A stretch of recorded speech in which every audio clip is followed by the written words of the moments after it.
Hello everyone, Italian Magic here, and today I'm going to be providing you with a deck tech. The deck you see in front of you is a deck that I put together and played in an M15 sealed deck tournament.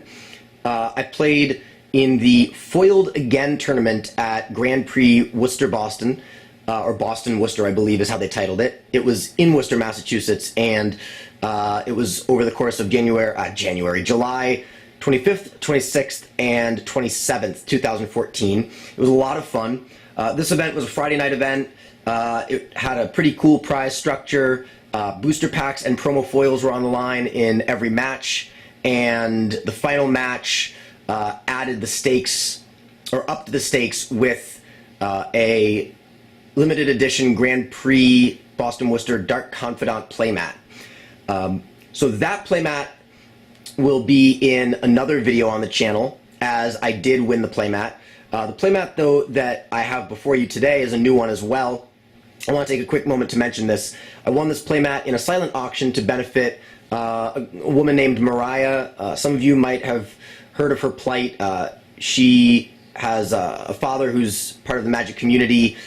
She was injured in a car accident, I believe, and is facing some severe health challenges. I felt like it was worth, providing my support by participating in the silent auction. All the proceeds will benefit her recovery. And you might see peeking out at the bottom, I'll show this in more detail at the end of the video, but this playmat contains art by RK Post, one of my favorite Magic artists, and he was at the event and was kind enough to sign the playmat for me. So it was very, very cool, and I wanted to put that into this video as something that was not only worth mentioning as it was a great experience for me, meeting an artist that I love and getting him to sign my playmat, but also, to provide some recognition for any of you out there that want to contribute to this girl Mariah's recovery. I know a lot of people in the Magic community have been supporting this effort. Ben Friedman recently was in the Star City Games Invitational Tournament and said that he would donate all of his prize winnings to her recovery, so that was very nice of him, but definitely something that a lot of people have rallied around. So let's get to the deck tech. So this deck, I want to say first off, was not necessarily the deck that jumped out at me initially when I looked at my pool. I'll go over some of the other cards in my pool during this video so that you can see some of the traps that I could have fallen into and that I avoided, and that advice will hopefully help people out there to build successful sealed decks in the future. This deck went 8-0, not just 4-0 in matches, 8-0 in games. I played 8 games, I won all 8 games with this deck, and I never felt totally out of any game I played in, even a very, very close game against a black-red aggressive deck in which I was behind early on and managed to come back. It was one of the most intense games I've ever played. And this deck was really, really awesome. It is a green-white Convoke-based deck. So over here, we have our land base. I have 9 forests and 8 plains, 17 land.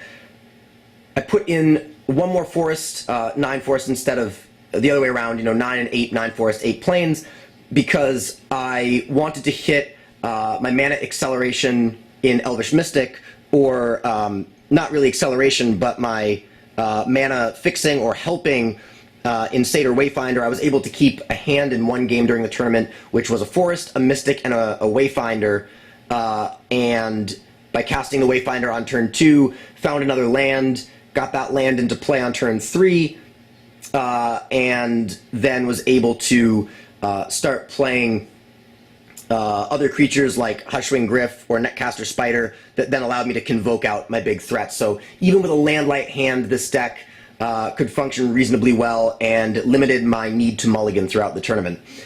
So the overarching goal of this deck is to play creatures early on and then ideally use them to convoke out the big convoke threats in the deck like Willforged Golem, Seraph of the Masses, and Siegeworm. This deck also has flyers in the form of Razorfoot Griffins and Hushwing Gryph. It has defense against flyers in Netcaster Spider. It has some interactive cards that really helped me throughout the tournament, such as Titanic Growth, Ephemeral Shields, which also has Convoke, and Pillar of Light. Pillar of Light provided me with a great story. I was able to pillar an opposing Soul of Newphyrexia the turn after my opponent played it. He played it, tapped out for it, and on my following turn, I cast Pillar of Light targeting the soul and exiled it. So, also Hunt the Weak was a nice interactive card. So this deck just was consistent and powerful. It was able to accomplish its game plan in most of the games that I played, and even in the games where it got off to a slow start, I was able to stabilize and come back and win the game. So I was very, very happy with how this deck performed. It was a lot of fun to play. I was not playing Magic during original Ravnica when Convoke was introduced, so this was really the first opportunity that I had to play with the Convoke mechanic in a sanctioned setting, and I really enjoyed playing with the mechanic, and I would love to play Convoke again, either in Standard perhaps, or certainly in Draft. I'll be looking out for the ability to draft a deck like this. So we'll just go through the cards. 1-drops, I have Elvish Mystics, 2 of them, a Sunblade Elf, and a Selfless Cathar. 2-drops, I have Satyr Wayfinder, a Johnny's Pridemate. There weren't any life gain spells in the main deck here, so that was there as a 2-drop, as a bear. I needed creatures to help me convoke out my big threats, and I needed things in the deck that could help me cast spells on curve reliably. Bronze Sable, which I actually really like in this format because it can block Krenko's Enforcer and Accursed Spirit, 2 creatures in the format that have Intimidate. Titanic Growth, Raise the Alarm, obviously good in a Convoke deck. Ephemeral Shields. Over here I have, on the 3-drop slot, Reclamation Sage, Netcaster Spider, Hushwing Griff, and Pillar of Light. 4-drops, I have Shaman of Spring, 2 Razorfoot Griffins, a Juggernaut, and a Hunt the Weak. 6-drops, I don't have any 5-drops, but for the 6-drop slot here I have an Ancient Silverback and a Willforged Golem, and in the 7-drop slot over here I have Siege Worm and Seraph of the Masses. It's important to note that 3 of my 4 most expensive cards, Willforged Golem, Seraph of the Masses, and Siege Worm, all contain the Convoke mechanic. So even though they are expensive creatures, I was able to routinely cast them well earlier than hard casting them would allow. I often cast Seraph of the Masses off of, say, 4 land and 3 creatures, you know, and just used those creatures to convoke for the remaining 3 mana that I needed to play the spell. So that's the main deck. It was a lot of fun to play. Looking down here at the sideboard, I have Wall of Essence. That card was very good against the aggressive black-red deck that I mentioned previously. That deck had cards like Forge Devil, it had cards like Goblin Rough Rider, and Wall of Essence was very good out of the sideboard against that deck. I had Haunted Plate Mail in my pool. I actually started with that in the main deck over Reclamation Sage, which I quickly realized may not have been the correct decision. So I made the switch there because Haunted Plate Mail, obviously in a deck like this, will very rarely, if ever, be a creature. I have 19 creatures in the main deck, 18 minus the Reclamation Sage when I have the Haunted Plate Mail in the main. And my thinking initially was that I would use it as an equipment after casting, say, Seraph of the Masses or Siege Worm to make my big threats even bigger. But I realized very quickly that that wasn't necessary. It was kind of win more. You know, I'm still getting my feet wet and getting used to the M15 format. But I quickly realized that just having a consistent curve with creatures, at least 3 creatures at every spot on the curve from 1 to 4 was what this deck wanted. So, but I did bring the Haunted Plate Mail in against a slower, more controlling deck with, you know, the Reclamation Sage doesn't need targets just to be a body, obviously. But I didn't want the Haunted Plate Mail in my deck against opponents that had faster, more aggressive decks, and 2 of the opponents that I played had faster, more aggressive red-based decks. And then my final opponent had a very similar deck, except with less Convoke. It was sort of more of just a green-white beat-down mid-range deck. So with just sort of a similarly consistent curve, this deck proved to be a bit more powerful, and I was aided in that matchup by being able to activate Sunblade Elf's activated ability, and also with my combat tricks like Titanic Growth and Ephemeral Shields. So I have a couple of Solemn Offerings in the sideboard, but I did find that that was useful as I faced one deck that had a Stab Wound and obviously that card can do a lot of work if left unchecked. So bringing in Solemn Offering to destroy the Stab Wound was something else that it didn't actually come up in Game 2 against that opponent, but I saw Stab Wound in Game 1 and brought the Solemn Offering in as a hedge against against Stab Wound in Game 2. Hunter's Ambush. My creatures are spread between green and white creatures, so that didn't seem particularly effective in this deck. It was in the sideboard no less. It was in the sideboard nonetheless. 2 Undergrowth Scavengers, another Solemn Offering, like I said, a Staff of the Wild Magus. Those cards I didn't bring in, though. Really, the deck was very streamlined and consistent, and it was really a Solemn Offering, a Haunted Plate Mail, but really just like the Offering and the Wall of Essence were the 2 cards out of the sideboard that did significant work or had the potential to in certain matchups. So now that I've mentioned that, let me show you a little bit about my pool, and that's kind of what's hanging out over here. And I will explain to you the thought process that I went through in constructing this deck. So, initially, I was enticed to go red-green, and I shied away from that after some analysis. I had some strong red cards. I had Kurd Chieftain, Goblin Rough Rider, Scrapyard Mongrel, Borderland Marauder, Lightning Strike, Inferno Fist, Forge Devil, Krenko's Enforcer, Thundering Giant, and Shrapnel Blast, and Hammerhand. Those were the main red cards that I was excited about. However, as I looked over my pool, I realized that I didn't really have many artifacts that excited me, and thusly Scrapyard Mongrel and Shrapnel Blast went down in my evaluation.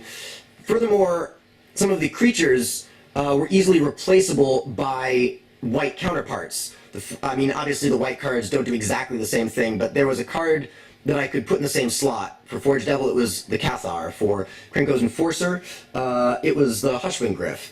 For Thundering Giant, even though I don't have a 5-drop in this deck, it was, something like Seraph of the Masses or Willforged Golem, although I could have put that in a deck of any color. I had ways to interact with my opponent. Lightning Strike is great, but I had Pillar of Light, Hunt the Weak, Titanic Growth, Ephemeral Shields, ways to win combat or to interact with my opponent. And although this card is very good, it wasn't just going to pull me into red without more, analysis. And then, the Marauder and the Rough Rider are good aggressive 2 and 3 drops, but I've found so far that this format isn't hyper fast, and though aggressive decks do exist, more sort of ramp mid-range decks like the one that I played certainly have a very strong chance to stabilize a board state, and so I'm not entirely sure, especially in M15 sealed as opposed to draft, that those early creatures that just attack and block that lose value in the late game are where you want to be. Some of the other red cards that I had in my pool that I wasn't as excited about were Miner's Bane, Wall of Fire, Staff of the Flame Magus. I count that as a red card because it really only does anything if you're playing red, and Act on Impulse. And I had a few other white cards that just didn't even make the sideboard, or at least they're cards I would have considered in certain matchups, but those matchups never really came. Heliod's Pilgrim, Marked by Honor. I think this card is good, but again, in this deck, it seemed not only kind of like a win more card, but a card that I didn't want to be spending 4 mana on. I wanted to be spending my 4th turn either convoking out something big or playing a threat like Razorfoot Griffin or Juggernaut. Congregate, Tireless Missionaries, Meditation Puzzle. I didn't really feel like I faced any matchup that was so fast and so aggressive on my opponent's side that life gain and fairly slow life gain was really going to be necessary or save me. I didn't think that those were going to be conducive to the state that this deck wanted to achieve, the board state that it could achieve. Ornithopter, Profane Memento, some other green cards, or the only other green card actually is Verdant Haven, which I didn't need in this deck because of the small creatures and Convoke. The extra mana wasn't really necessary, and the fixing also wasn't necessary. So, quickly moving on, and I will show you in the last few minutes of this video some of the cards in blue and black, because there were a few traps I could have fallen into. And one of the traps I could have fallen into was prioritizing the aggressive red cards losing out on the synergy that I achieved by going green-white. But when I looked at my pool, my rares didn't pull me in any particular direction. Hushwing Griff is serviceable, but certainly not a bomb. And Haunted Plate Mail is also playable, but kind of a particular card that isn't necessarily, even though it's an artifact, going to be an auto-include in every deck. But 3 of my rares were lands. 3 of my rares were Llanowar Wastes, Battlefield Forge, and Slipper Hive. And although I'm happy to acquire those for value, they obviously will go, like in terms of the Forge and the Wastes, will obviously go in a deck that contains those 2 colors. But they weren't, it's not like, oh, I have a Llanowar Wastes, and now I'm going to play green-black, you know what I mean? So, blue, the card that I initially looked at and was sort of not pulled towards blue, but wanted to see if blue could work, was Master of Predicaments, my other rare in the pool that, you know, some could argue is a near bomb, or at least a 4/4 fly or something that's always going to make the cut if you're playing that color. But I didn't feel like my blue pool was deep enough or synergistic enough with any other color in my pool to warrant playing that card, or warrant playing blue purely because of that card. I could have fallen into the trap of seeing that card, wanting to play it, and trying to make blue work, and I had some cards that almost pulled me in the direction. I like Encrust. I'm okay with Amphin Pathmage, although it's sort of an aggressive card, and it's a card, I had 2 of them, but it's sort of a card that I feel like to play it and then activate its ability is kind of slow for an aggressive deck, though it gives an aggressive deck reach, and I do value that, and it's not dead in the late game, which I also value out of a card that fits into an aggressive deck. So Divination, Paragon of Gathering Mists, Peel from Reality, Quickling. I mean, there are some good blue cards in here. Coral Barrier is more of a defensive card. Tinkerers is just a serviceable 2/3. You know, I'm not going to play Statute or Fugitive Wizard, I don't think. At least not in the starting 23. So I didn't feel like my blue was deep enough, although there were certainly some cards in there that I was excited about. And then Radiant Fountain was in my pool, but whatever. And then I had some stuff in black. I'm looking over my black cards right now. Again, I didn't feel like it was deep enough or provided me with any sort of specific game plan or high power level objectively. So black, I had Rotfeaster Maggot, Accursed Spirit, another Rotfeaster Maggot, a Typhoid Rats, a Caustic Tar, Shadowcloak Vampires, Offshade, Covenant of Blood, a lot of expensive stuff. Black Cat, Eternal Thirst, and Fester Gloom. So, you know, the stuff at the end here to me is more sideboard, or in the case of Eternal Thirst, something that I'm not super excited to play. It's not a terrible aura, but it does feel like I take on a lot of risk by playing Eternal Thirst, especially without a ton of removal of my own. But yeah, a lot of expensive creatures that cost 5, 4, 5. I mean, here's a 1-drop, but then a 6-drop, a 5, a 4. Very, you know, black could have paired with another color to mitigate that early game deficiency, but I didn't really feel like it was deep in my pool, and that was the first color that I ruled out, because many Magic players have found this, but something that I've certainly found to be true in Sealed is that decks with either a synergistic, streamlined and consistent game plan, or decks with just a very high power level tend to do well. It's not to say that hyper-aggressive decks or more sort of middle-of-the-road, serviceable, you know, full of playables, sort of like full of C-grade cards, so to speak, using limited resources, grading system. It's not that those decks can't compete, it's just if you have a pool that supports a more synergistic and more consistent strategy, and a strategy that has the ability to attack from different angles, then I would say build that deck and look at the pool and look for those hallmarks. And I think this deck fits that bill. It has ways to interact with combat. It has ways to interact with my opponent's creatures. It has creatures that attack on different axes. Like it has flyers. It has a trampler. It has a regenerator. It has creatures that have utility in different ways. And like I said, I never played with Convoke, so I had seen a similar deck I'd been on the losing end of a battle against a similar deck in the first M15 draft that I did, which was actually a day before the tournament where I played this. And I knew that this deck could be powerful. I was hopeful that I understood how to pilot it correctly, and I'm thankful that I did. I feel like I was sort of in the zone. I feel like I played very smoothly and very technically at a high proficient level during this tournament. And the end result was a great experience, a really fun deck. 8 booster packs, 5 foiled promos, and a playmat featuring Dark Confidant Modern Masters art. And that playmat you will have seen if you watched my previous video on the channel, an M15 draft analysis cracker pack. So if you haven't seen that video yet, check that out and you'll get to see what that playmat looks like as well. So before I sign off, I thought I would show you RK Post's signature. As soon as I won this playmat, I rushed over to him. I've met him a couple times now. Avatar of Woe is one of my favorite pieces of Magic art ever, and it was really great to have him sign this playmat. It's something that I'll always remember. This weekend at the weekend that I spent at GP Boston-Worcester was full of great experiences, cool people, great memories. It was the first GP that I have ever attended, so I'm looking forward to attending many more. Thanks for watching, guys. As always, this is Italian Magic signing out.